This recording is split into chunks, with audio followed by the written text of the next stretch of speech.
Hello friends, welcome to our YouTube channel. Friends, इस video में हम संविधान के 100 प्रश्नों को सॉल्व करेंगे जो कि बहुत ही महत्वपूर्ण है और एग्जाम में ये प्रश्न बार बार पूछे जाते हैं और प्रश्नों के साथ बहुत सारा डिटेल है, यानी कि इस वीडियो में हम बहुत कुछ सीखेंगे।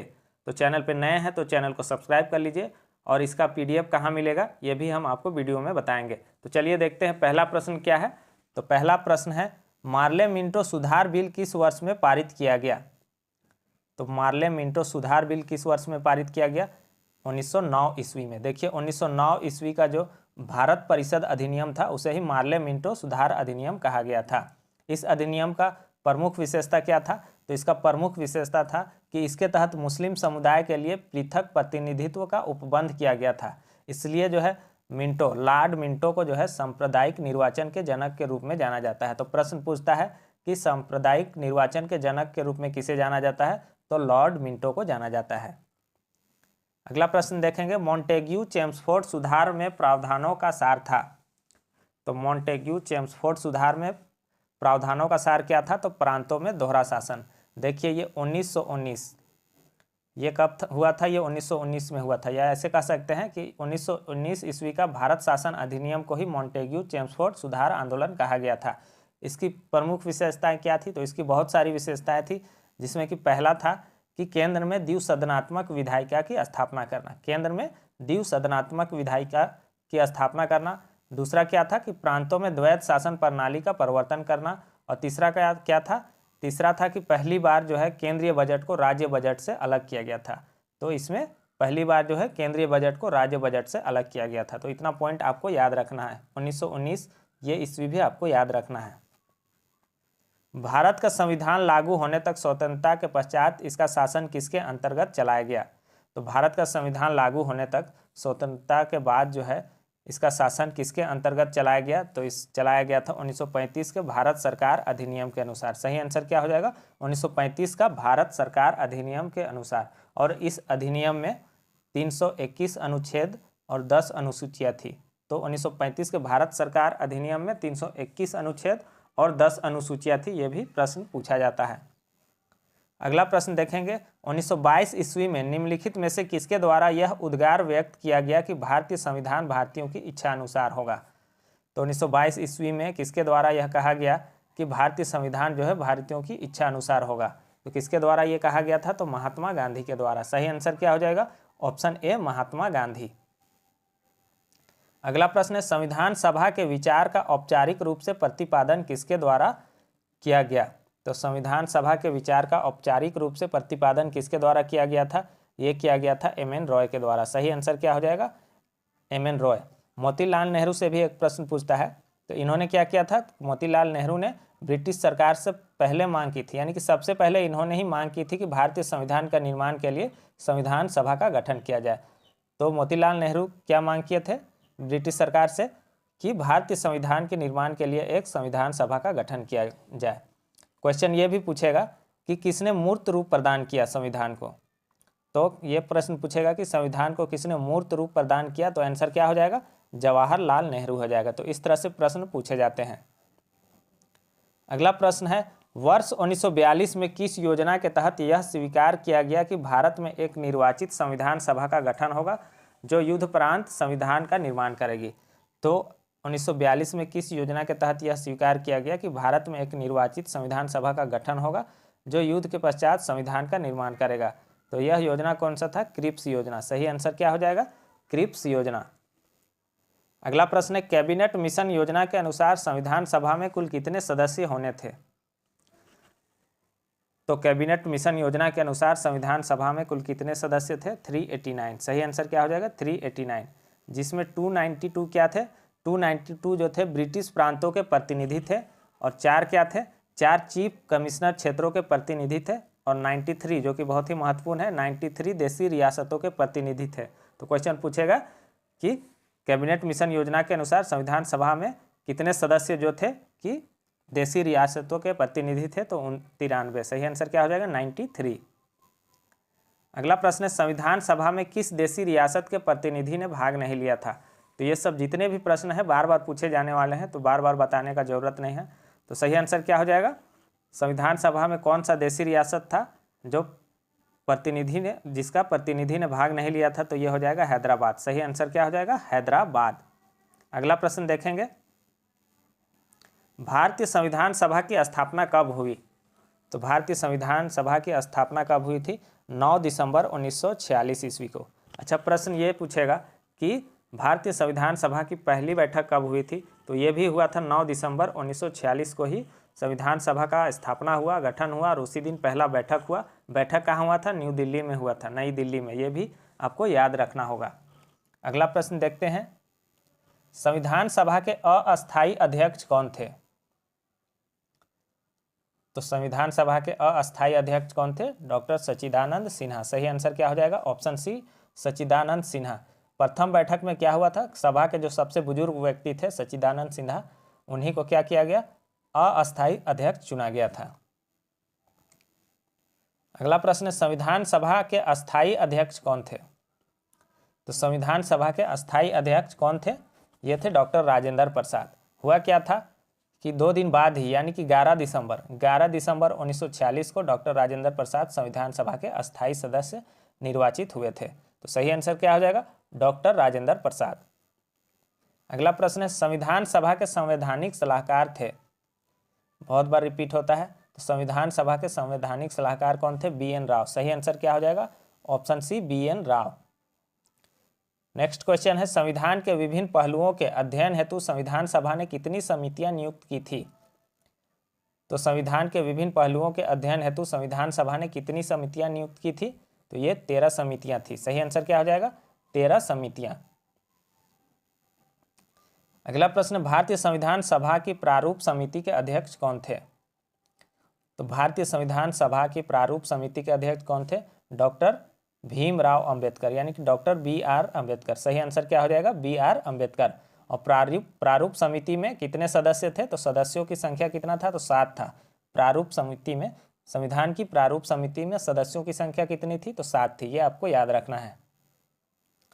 अगला प्रश्न है, संविधान की प्रारूप समिति के समक्ष प्रस्तावना का प्रस्ताव किसने रखा? तो संविधान की प्रारूप समिति के समक्ष प्रस्तावना का प्रस्ताव किसने रखा था?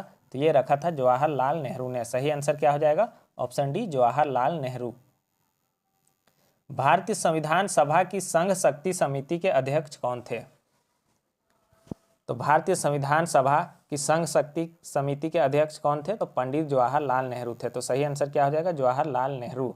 बाकी नाम भी देख लेते हैं। सरदार पटेल क्या थे? तो सरदार पटेल जो थे प्रांतीय संविधान समिति के अध्यक्ष थे। याद रखिएगा, सरदार पटेल प्रांतीय संविधान समिति के अध्यक्ष थे।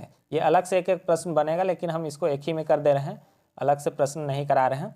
अंबेडकर क्या थे? डॉक्टर बी आर अंबेडकर क्या थे? तो ये प्रारूप समिति के अध्यक्ष थे। अगला प्रश्न है, संविधान निम्रात्री सभा में झारखंड झंडा समिति के अध्यक्ष थे?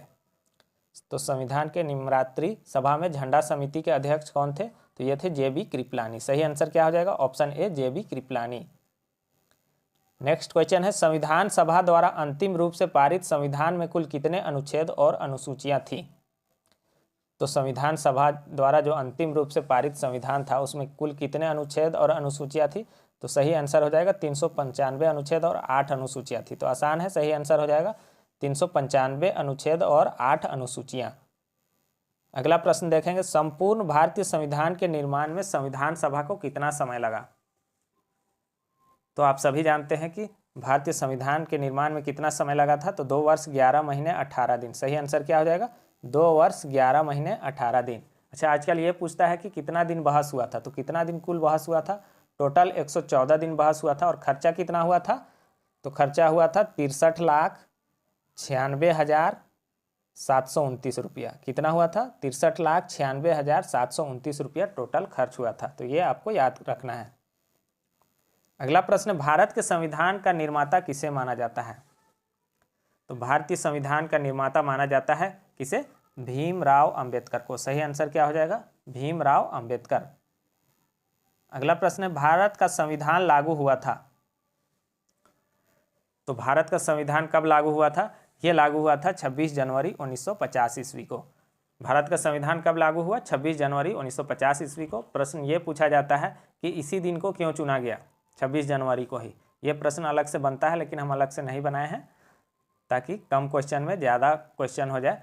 तो क्यों चुना गया था? तो 26 जनवरी को ही क्या हुआ था, 26 जनवरी 1930 को, 26 जनवरी 1930 को स्वतंत्रता दिवस के रूप में मनाया गया था, 26 जनवरी 1930 को। इसलिए भारत का संविधान को इसी दिन लागू किया गया, 26 जनवरी को ही। भारतीय संविधान सभा में कुल कितनी महिलाएं थी?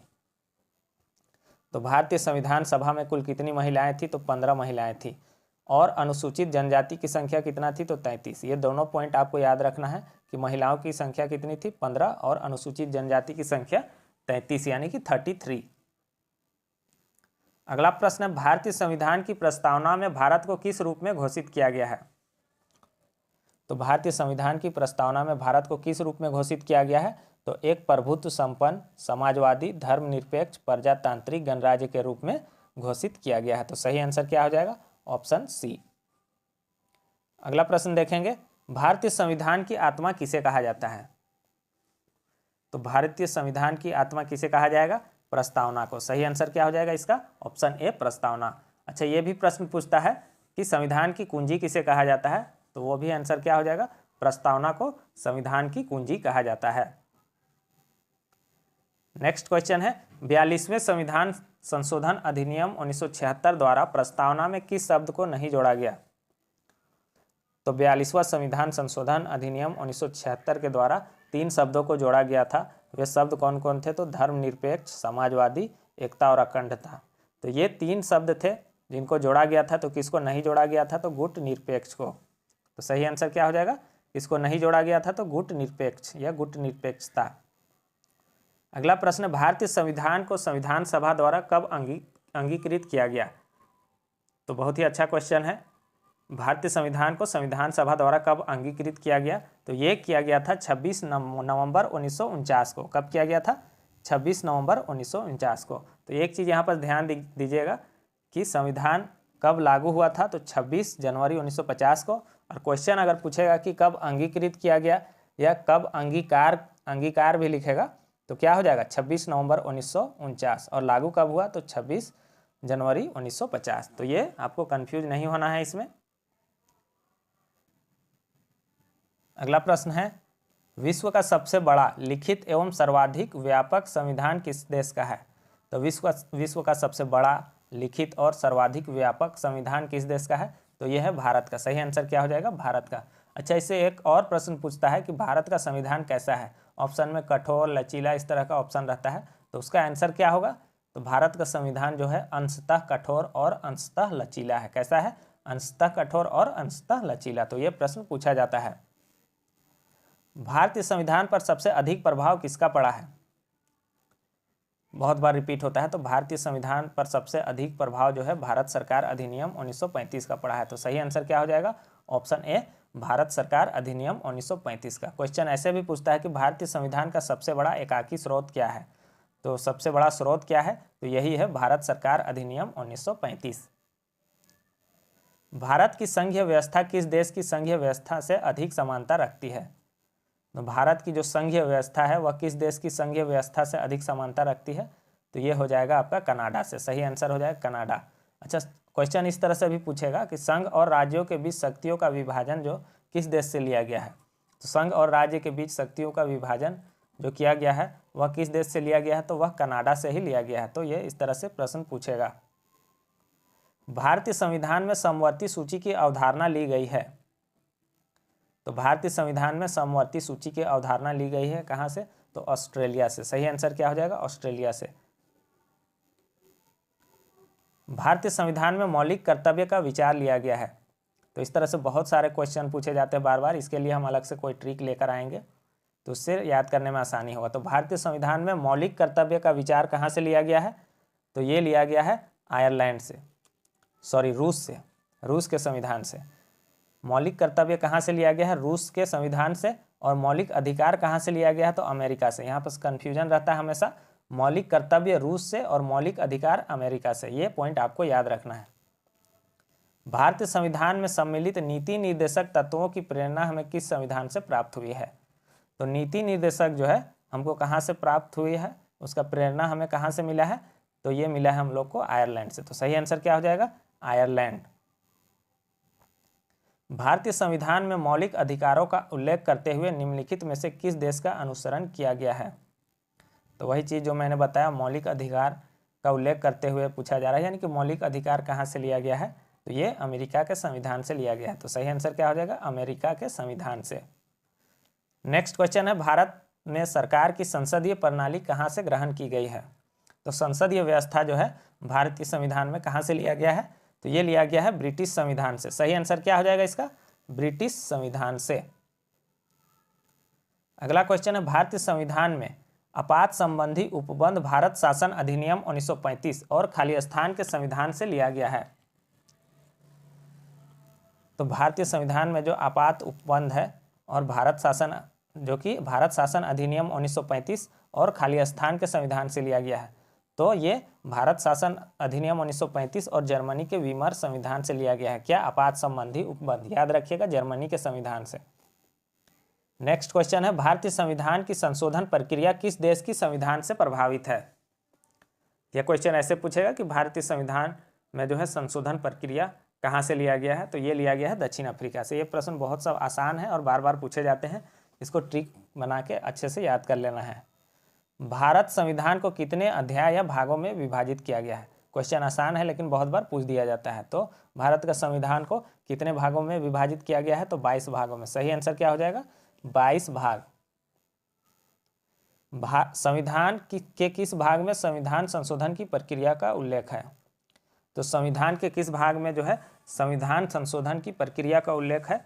तो यह भाग है 20। सही आंसर क्या हो जाएगा? 20। और पूछेगा अनुच्छेद, तो आप सबको पता है कि 368 अनुच्छेद में संविधान संशोधन की प्रक्रिया का उल्लेख है। तो अनुच्छेद 368 और भाग 20 होगा। संविधान के किस भाग में ग्राम पंचायतों की स्थापना की बात कही गई है? तो संविधान के किस भाग में ग्राम पंचायतों की स्थापना का बात किया गया है? तो यह है भाग 9। सही आंसर क्या हो जाएगा? भाग 9। और अनुच्छेद पूछेगा तो 234 का क से न, 234 का क से न तक। नेक्स्ट क्वेश्चन है, भारतीय संविधान का कौन सा भाग मौलिक अधिकारों से संबंधित है? तो ये सब आपको बहुत अच्छे से पता है कि भारतीय संविधान का कौन सा भाग जो है मौलिक अधिकारों से संबंधित है। तो यह है भाग 3। और अनुच्छेद पूछेगा तो अनुच्छेद 13 से 35, अनुच्छेद 13 से 35 और भाग 3।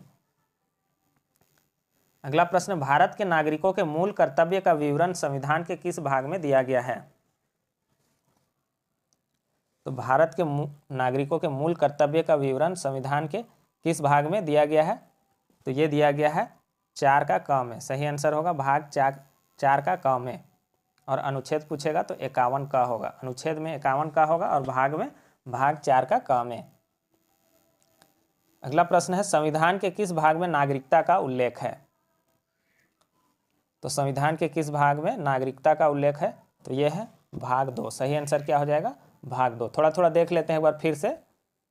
तो भाग 1 में क्या है? तो भाग 1 में संघ और उसका राज्य क्षेत्र है। यह भी प्रश्न पूछेगा कि भाग 1 में क्या है? तो संघ और उसका राज्य क्षेत्र है। भाग 2 में मैंने बताया नागरिकता है। भाग 3 में क्या है? तो मौलिक अधिकार है। भाग 4 में क्या है? तो नीति निर्देशक तत्व है। और 4 का में क्या है? 4 का क में क्या है? मूल कर्तव्य है। तो याद हो गया आपको, भाग 1 संघ एवं उसका राज्य क्षेत्र, भाग 2 नागरिकता, भाग 3 मौलिक अधिकार, भाग 4 नीति निर्देशक तत्व और 4 का क में है मूल कर्तव्य।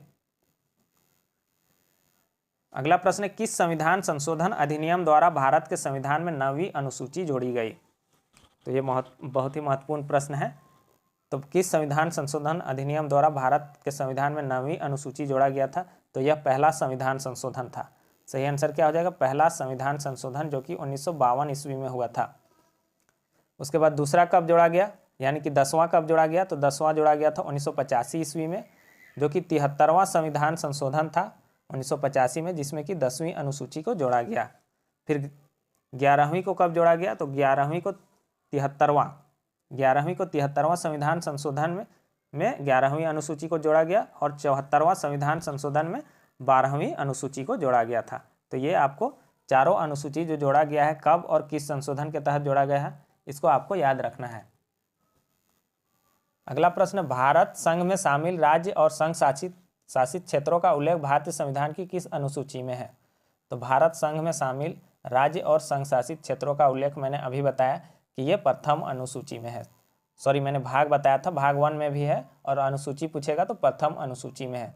तो दूसरी अनुसूची में क्या है? तो दूसरी अनुसूची में है भारतीय राज्य व्यवस्था के विभिन्न पदाधिकारी जैसे होते हैं राष्ट्रपति, राज्यपाल आदि का वेतन, भत्ता और पेंशन का उल्लेख है। तृतीय अनुसूची में क्या है? तो इसमें विभिन्न पदाधिकारियों के शपथ ग्रहण का उल्लेख है। और चौथा में क्या है? चौथा अनुसूची में क्या है? तो इसमें राज्यों तथा संघीय क्षेत्रों की राज्यसभा में प्रतिनिधित्व का विवरण दिया गया है। अगला प्रश्न है, भारतीय संविधान में 22 भाषाओं को राजभाषा का दर्जा प्रदान किया गया है। इन राजभाषाओं का उल्लेख किस अनुसूची में है? तो बहुत ही महत्वपूर्ण क्वेश्चन है।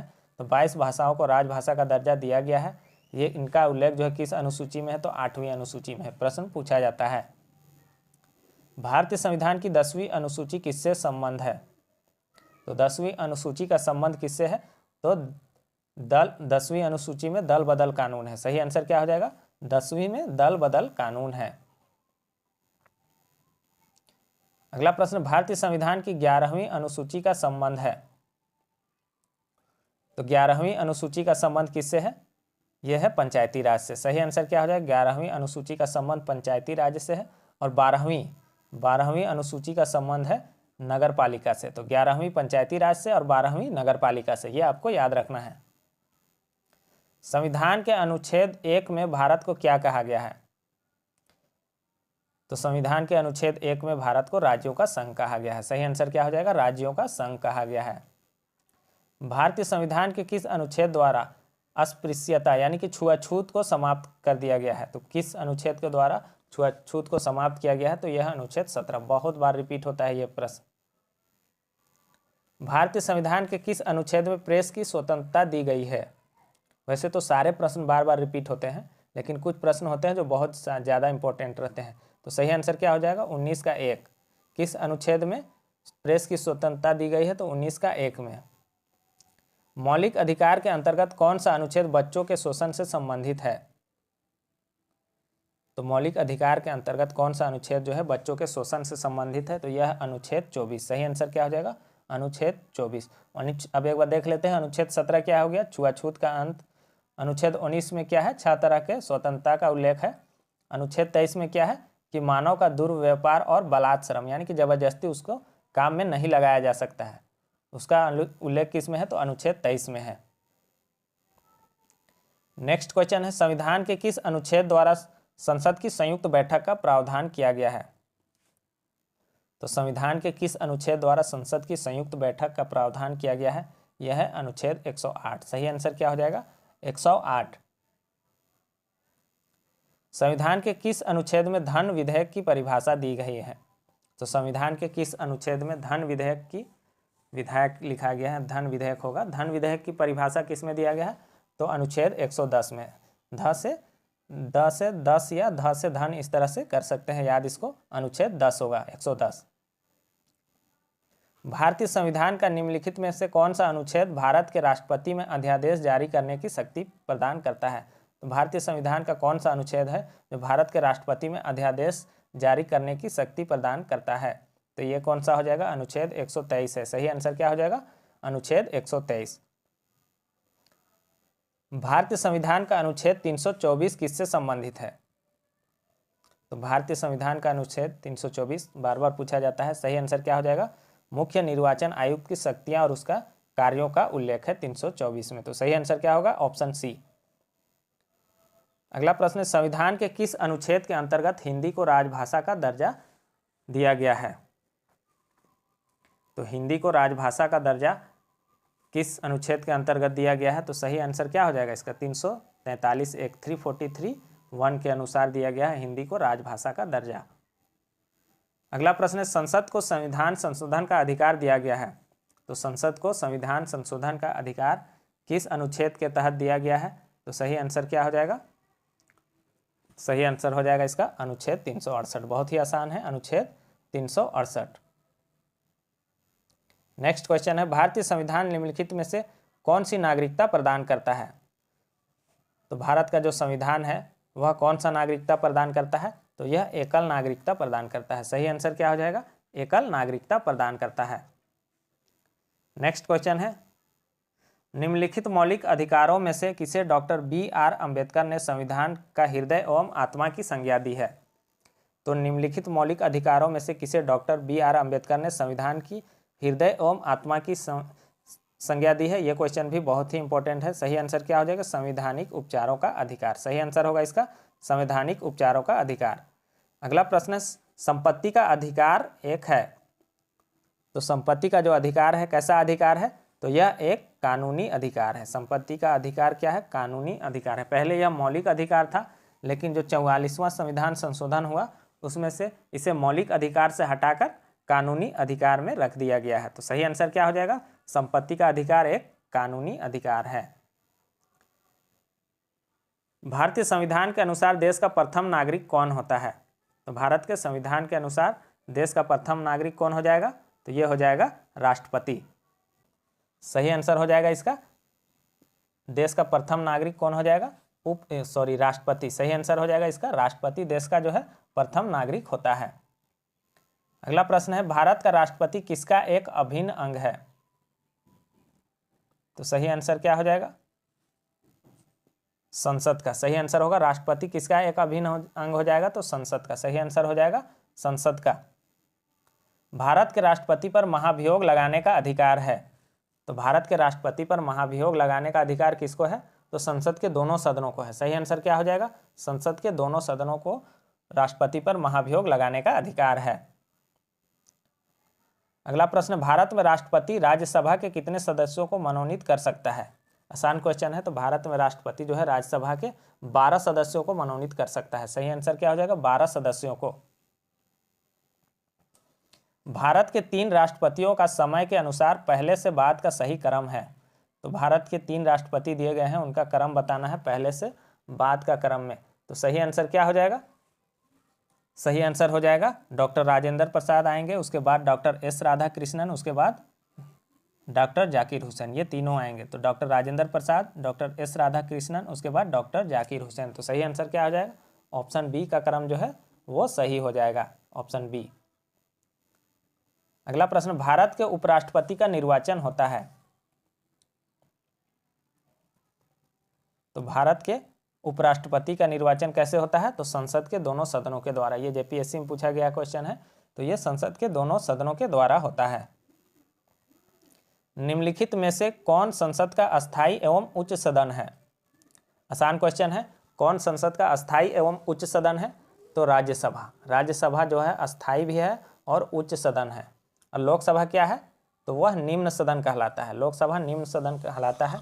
तो उच्च सदन कौन हुआ? राज्यसभा। और इसके सदस्यों का कार्यकाल कितना होता है? तो 6 वर्षों का होता है, याद रखिएगा। धन विधेयक पारित करने के लिए राज्यसभा को कितना समय दिया जाता है? तो धन विधेयक को पारित करने के लिए राज्यसभा को 14 दिन का समय दिया जाता है। उसके बाद वह स्वतः पारित समझा जाता है। तो सही आंसर क्या हो जाएगा? 14 दिन का। और राज्यसभा सामान्य विधेयक को कितने माह की अवधि तक रोक सकता है? तो 6 माह तक। राज्यसभा सामान्य विधेयक को कितने दिन तक रोक सकता है? तो 6 माह तक रोक सकता है। ये भी क्वेश्चन पूछा जाता है। अगला है, लोकसभा का चुनाव लड़ने के लिए इच्छुक व्यक्ति की न्यूनतम आयु होनी चाहिए। तो लोकसभा का चुनाव लड़ने के लिए इच्छुक व्यक्ति का न्यूनतम आयु कितना होना चाहिए? आसान क्वेश्चन है, 25 वर्ष। और इसके सदस्यों का कार्यकाल कितना होता है? 5 वर्षों का। अच्छा, सबसे ज़्यादा लोकसभा सीट कहाँ है? तो ये उत्तर प्रदेश में है। कितना है? तो 80 सीट है। याद रखिएगा, सबसे ज़्यादा कहाँ है? उत्तर प्रदेश में। और सीट कितना है? तो 80 है। भारत के प्रधानमंत्री, देखिए इस तरह का क्वेश्चन पूछ देता है और हमेशा गड़बड़ हो जाता है। तो भारत के जो प्रधानमंत्री होते हैं वो नियुक्त होते हैं। सही आंसर क्या हो जाएगा? नियुक्त होते हैं अनुच्छेद 75 के अनुसार। किस अनुच्छेद के अनुसार? ये भी प्रश्न पूछता है। तो अनुच्छेद 75 के अनुसार जो है प्रधानमंत्री की नियुक्ति कौन करता है? तो राष्ट्रपति करता है।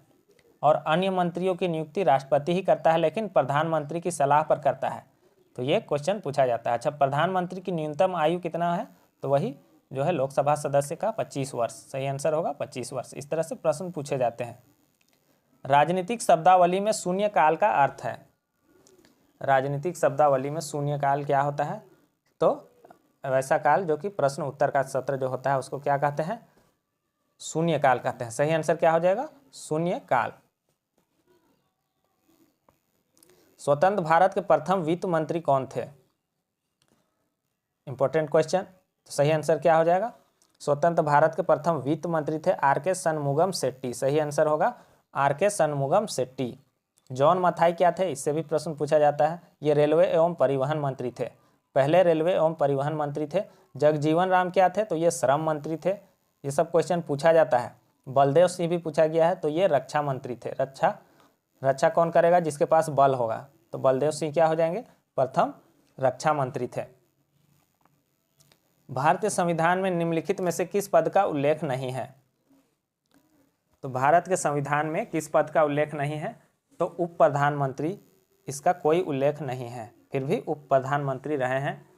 भारत के प्रथम उप प्रधानमंत्री कौन थे? सरदार वल्लभ भाई पटेल थे। और अब तक 7 व्यक्ति जो है उप प्रधानमंत्री रह चुके हैं। तो इसका संविधान में कोई उल्लेख नहीं है, लेकिन उप प्रधानमंत्री रह चुके हैं।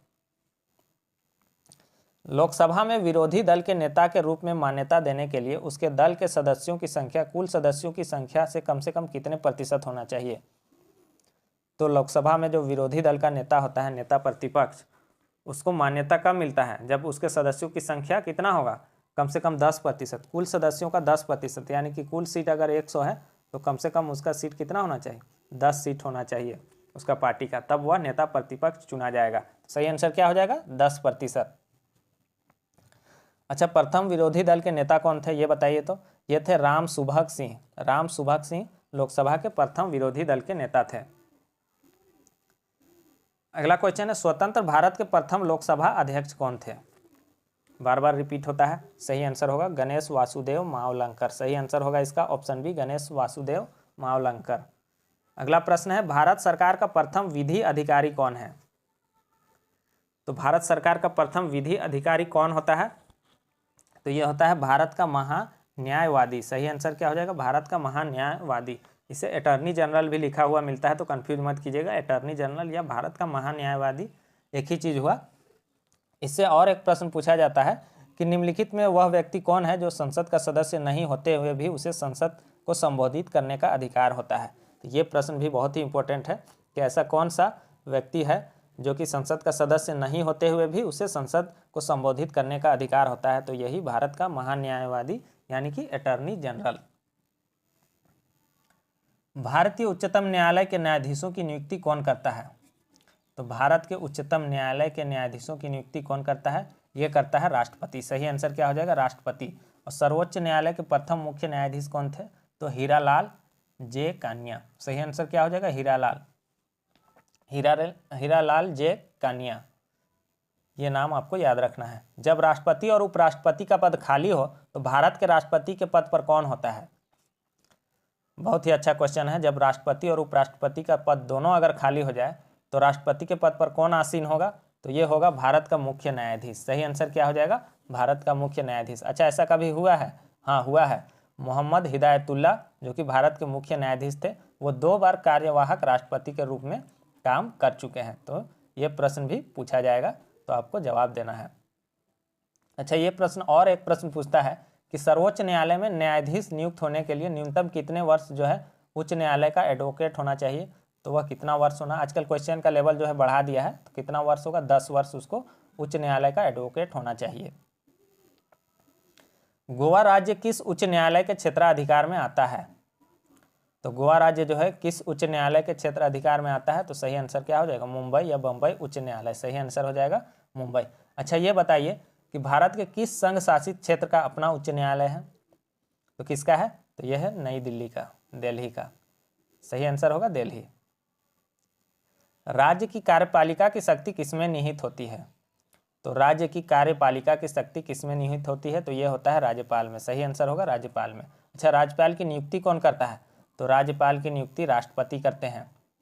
और राज्यपाल अपना त्याग पत्र किसे देते हैं? तो राष्ट्रपति को ही ये अपना त्याग पत्र देते हैं। अच्छा, न्यूनतम आयु कितना होना चाहिए राज्यपाल के लिए? तो 35 वर्ष। तो ये सारे पॉइंट जो है एग्जाम में पूछे जाते हैं। मुख्यमंत्री की नियुक्ति किसके द्वारा की जाती है? तो मुख्यमंत्री का भी नियुक्ति होता है, ये बात आपको याद रखना है। क्वेश्चन ये भी पूछ देगा। तो मुख्यमंत्री का नियुक्ति कौन करता है? राज्यपाल करता है। सही आंसर क्या हो जाएगा? राज्यपाल करता है, अनुच्छेद 163 के तहत। ये अनुच्छेद भी आपको याद रखना है। क्वेश्चन पूछता है कि राज्य का मुख्यमंत्री किसके प्रति उत्तरदायी होता है? यह क्वेश्चन भी बार बार पूछा जाता है। तो राज्य का जो मुख्यमंत्री है वह विधानसभा के प्रति उत्तरदायी होता है, ये आपको याद रखना है। भारत के किसी राज्य की विधानसभा में अधिकतम कितने सदस्य हो सकते हैं? तो भारत के किसी राज्य में विधानसभा की अधिकतम सदस्य कितना हो सकता है? अभी ये कितना है? तो ये है 500। सही आंसर क्या हो जाएगा? 500। और न्यूनतम कितना? तो 60 से अधिक नहीं होगा, यानी कि न्यूनतम 60 होना चाहिए। और विधानसभा सदस्यता के लिए न्यूनतम आयु कितना है? तो वही जो लोकसभा का है 25 वर्ष। 25 वर्ष। विधानसभा के सदस्य निर्वाचित हुए बिना कोई मंत्री कितने समय तक पद पर बना रह सकता है? बहुत ही अच्छा क्वेश्चन है। विधानसभा का सदस्य अगर वह निर्वाचित नहीं है, यानी कि वह विधानसभा का सदस्य नहीं है, फिर भी वह कोई मंत्री के पद पर कितना समय तक बना रह सकता है? तो याद रखिएगा, वह 6 महीने तक मंत्री के पद पर बना रह सकता है बिना सदस्य निर्वाचित हुए। फिर उसको चुनाव लड़कर जीतना होगा, निर्वाचित होना होगा। भारत में मतदान की आयु सीमा 21 वर्ष से घटाकर 18 वर्ष कब किया गया? तो भारत में मतदान की आयु पहले 21 वर्ष था, उसे घटाकर 18 वर्ष किया गया। कब? 1989 ईस्वी में। सही आंसर क्या हो जाएगा? 1989 में। यह कौन सा संविधान संशोधन था? यह क्वेश्चन पूछता है, तो यह 61वां संविधान संशोधन था 1989 में। अच्छा, एक प्रश्न और पूछता है, भारत में महिलाओं को पहली बार मत अधिकार कब प्राप्त हुआ था? तो भारत में पहली बार महिलाओं को मत अधिकार प्राप्त हुआ था 1926 ईस्वी में। यह आपको याद रखना है। सरकरिया आयोग का संबंध है, यह सरकरिया आयोग जो है संबंधित है, किससे संबंधित है? तो सरकरिया आयोग जो है केंद्र और राज्य के संबंधों से संबंधित है। तो सही आंसर क्या हो जाएगा? सरकरिया आयोग जो है केंद्र और राज्यों से संबंधित है। अगला प्रश्न है, रेलवे भारत के संविधान में कौन सी सूची में आता है? तो रेलवे भारत के संविधान में कौन सी सूची में आता है? तो यह केंद्रीय सूची में आता है। केंद्रीय सूची या संघ सूची कहेंगे, कंफ्यूज नहीं होना है। इसके अंतर्गत डाक हो गया, तार हो गया, प्रसारण हो गया, टेलीफोन हो गया, रेल हो गया, वायु एवं जल परिवहन, ये सभी आता है इसके अंतर्गत, केंद्रीय सूची या संघ सूची के अंतर्गत। अगला प्रश्न है, मंडल आयोग का संबंध था। तो मंडल आयोग का संबंध किससे था? पिछड़ी जातियों से। सही आंसर क्या हो जाएगा? मंडल आयोग का जो संबंध था पिछड़ी जातियों से। मंडल कमीशन ने पिछड़े वर्गों के लिए 27% आरक्षण की व्यवस्था की। किसने? मंडल कमीशन ने। अच्छा, और एक प्रश्न पूछता है कि राष्ट्रीय पिछड़ा वर्ग आयोग की स्थापना कब हुई थी? तो ये हुआ था 1993 में। ये प्रश्न भी पूछा जाता है कि राष्ट्रीय पिछड़ा वर्ग आयोग की स्थापना कब हुई थी? तो 1993 ईस्वी में हुआ था। तो यहाँ पर क्वेश्चन समाप्त होता है। वीडियो आपको कैसा लगा कमेंट बॉक्स में जरूर बताइएगा। और इसका सॉल्व PDF जो है टेलीग्राम चैनल में हम डाल देंगे। टेलीग्राम चैनल का लिंक भी हम कमेंट बॉक्स में और डिस्क्रिप्शन में दे देंगे। वहाँ से आप इसका सॉल्व PDF भी डाउनलोड कर सकते हैं। तो चैनल पे नए हैं तो चैनल को सब्सक्राइब कीजिए, वीडियो को लाइक कीजिए और वीडियो को ज़्यादा से ज़्यादा शेयर कीजिए। Thanks for watching.